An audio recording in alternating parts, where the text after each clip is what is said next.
Bonsoir chers amis, ce soir j'ai eu l'inspiration de vous faire une petite vidéo concernant pipi la nuit.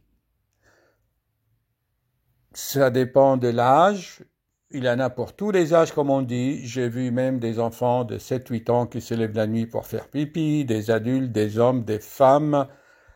J'avais traité cette question dans beaucoup de vidéos, là vous voyez. Si je mets cerveau, insomnie, réveil nocturne, peur, ensuite pas envie de faire pipi la nuit, et surtout là, c'est une vidéo qui a été vue 158 000 vues. Bon, les causes sont multiples. Et le fait de se lever la nuit pour faire pipi, on appelle ça nicturie. Alors nicturie, je vais vous le montrer. Si je fais ça, voilà, hop, ça s'appelle donc nicturie, vous voyez. Et si vous tapez tout simplement nicturie sur Google, eh bien, vous allez trouver beaucoup de causes comme ça. Et en lisant cela, vous allez vous angoisser. Comme moi, quand j'étais étudiant en médecine, les premières années, chaque fois que j'étudiais une maladie, ah, ça y est, j'ai cette maladie, j'allais voir le professeur, ah, professeur, j'ai ça et ça.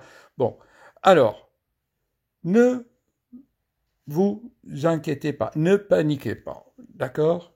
Tout ce qu'ils disent dans les livres, ce n'est pas toujours vous, ça ne s'applique pas sur vous. C'est sûr que quelqu'un qui a de l'infection, il aura de la fièvre, les urines sont troubles, etc. On ne va pas numérer, enfin, citer, parler, avoir peur de tous ces symptômes. Non. Comment on va travailler alors? Pipi la nuit, quand on se lève plusieurs fois, il faut qu'il soit, ce symptôme, il faut qu'il soit associé à d'autres signes, et je vous l'avais expliqué, ça va former donc un tableau.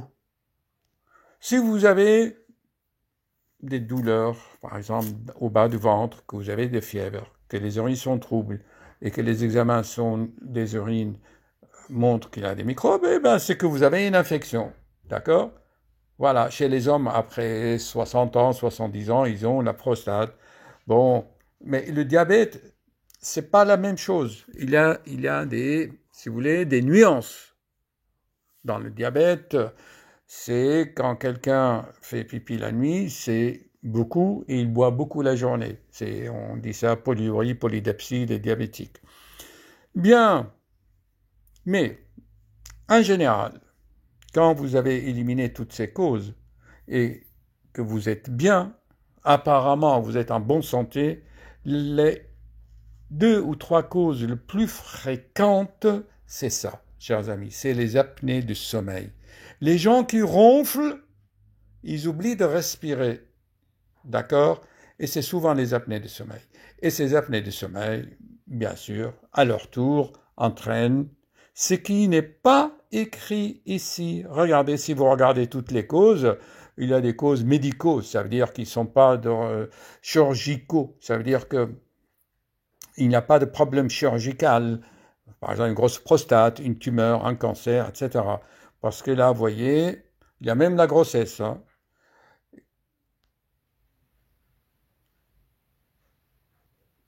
Il y a aussi l'art de vivre. C'est pas normal que quelqu'un boit beaucoup avant de dormir. C'est quoi ces histoires? Il y en a qui ont des rituels un peu bizarres quand même. Hein. Donc, je vous disais, les causes les plus fréquentes, c'est les apnées du sommeil et c'est ça l'anxiété. D'accord? Et les conséquences de ces deux choses, eh bien, c'est qu'il y a un début d'hypertension artérielle. Vous voyez que ce n'est pas écrit ici. Parfois, il suffit de soigner la tension et les choses s'arrangent. Donc, le message à passer aujourd'hui, c'est quoi? C'est il y a l'actualité médicale. Hypertension, uriner plusieurs fois par nuit peut vous alerter. Des chercheurs japonais ont mis ça. Et puis, ça dépend aussi. Si tu pisses juste quelques gouttes, après avoir été réveillé à 4 heures du matin, j'avais fait une vidéo qui s'appelle Les insomnies spirituelles de chant de coq aux 4 heures du matin. Si tu pisses beaucoup, c'est peut-être le diabète. Si, ça dépend aussi le jet, si c'est un jet très fort, si c'est un jet faible. Donc, il ne faut pas trop paniquer, hein, d'accord? Je l'explique ça dans ma vidéo.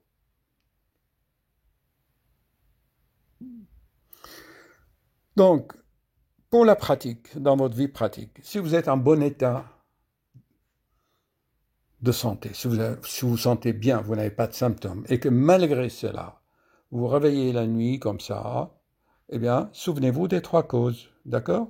Stress, anxiété, soucis, tu dors mal, insomnie, ou les apnées de sommeil. Mais les apnées de sommeil, il y en a de plusieurs sortes, je les ai expliquées dans d'autres vidéos. Il y a les obèses,